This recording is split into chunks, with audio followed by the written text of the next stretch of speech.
पूज्यवर गुरु जी को मेरा प्रणाम एवं संगत को सादर नमस्कार।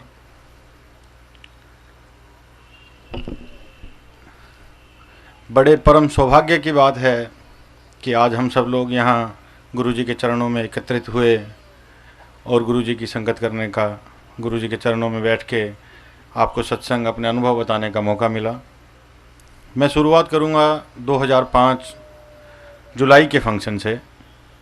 हम लोग उस वक्त गुरु जी के मंदिर में सफाई कार्यक्रम में लगे हुए थे और मुझे किसी काम से, गुरु जी के ही काम से छतरपुर मंदिर तक बुलाया गया कि भाई आप कुछ सामान बड़े मंदिर में रखा है, आप उसे लेके छतरपुर मंदिर तक आइए और ज़रा जल्दी आइए।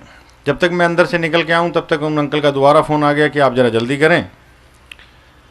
बारिश 2005 गुरु जी के जन्मदिवस पे काफ़ी बारिश थी और 3-4 दिन से रेगुलर बारिश हो रही थी। तब मैं वहाँ से निकला, बारिश उस वक्त भी काफ़ी थी, गाड़ी की स्पीड काफ़ी तेज़ थी। उनका फिर फ़ोन आया तो थोड़ी और तेज़ हो गई। मैंने स्पीड मीटर पे नज़र डाली तो वो करीबन 120 किलोमीटर प्रति घंटे की रफ्तार से चल रही थी। मैं ये सोच ही रहा था कि गाड़ी बहुत तेज़ है। तो अब हम सब लोग जो जाते रहते हैं बड़े मंदिर, उन्होंने देखा होगा कि उसमें कट बहुत सारे हैं क्योंकि गांव काफ़ी पड़ते हैं। तो जब मैंने स्पीड मीटर पे से नज़र उठा के ऊपर की तरफ देखा तो सामने से एक टेम्पो कट में से निकल के आया और वो ऐसे आ गया। मैंने अपनी तरफ से बहुत कोशिश की कि मैं ब्रेक लगा के गाड़ी रोक सकूं, लेकिन गाड़ी की स्पीड इतनी तेज़ थी, बारिश भी थी, गाड़ी नहीं रुकी। और जब गाड़ी टेम्पो से कुछ इंच या कुछ फीट दूर रह गई तो मेरी आंखें बंद हो गई और मुझे लगा कि गुरुजी बस नमस्ते।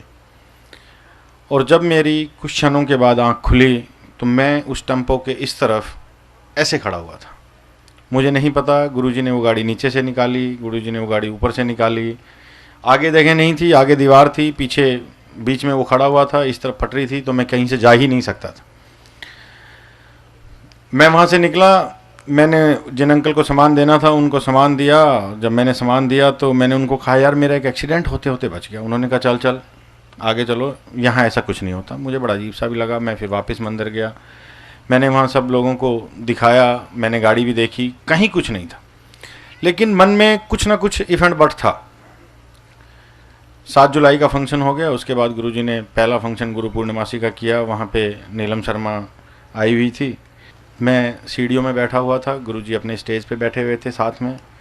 और जब उन्होंने वो सत्संग किया तो गुरुजी ने मेरी तरफ देखा और ऐसे किया, गुरुजी जिस स्टाइल में करा करते थे, सुन ले। फिर मैंने वहीं से हाथ जोड़े, मैंने कहा हाँ गुरुजी, मुझे लगता था लेकिन मैं गलत था, आपने वाकई मेरी ज़िंदगी बचाई।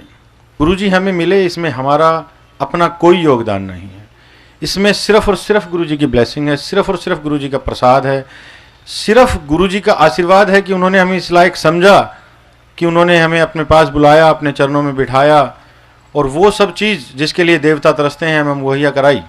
गुरुजी को सब पता था। मैं जब स्टार्टिंग में आता था गुरुजी मुझसे पूछते थे कि तू आया? मैं गुरुजी नोएडा से। नो आइडिया, चलो बह जाओ।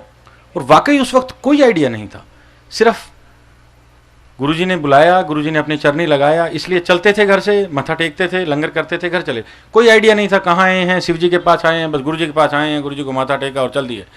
उस वक्त ये एहसास ही नहीं था कि शिव जी ने अपने दरबार में बुलाया है, शिव जी ने अपने चरनी लगाया है, चरनी लगो, रम जाओ इसमें, इसके अलावा कुछ नहीं है। और जब गुरुजी ने ये बख्शीश बख्शी, जब गुरुजी ने प्रसाद दिया, जब गुरुजी ने ये मेहर की और जब पता लगा कि ये शिव जी हैं, उसके बाद गुरुजी ने कभी नहीं कहा कि आप नो आइडिया से आए हैं। तो अंकल मेरी तरफ चलने लगे। अब शायद मैं बोल नहीं पाऊंगा, इसलिए जय गुरु जी।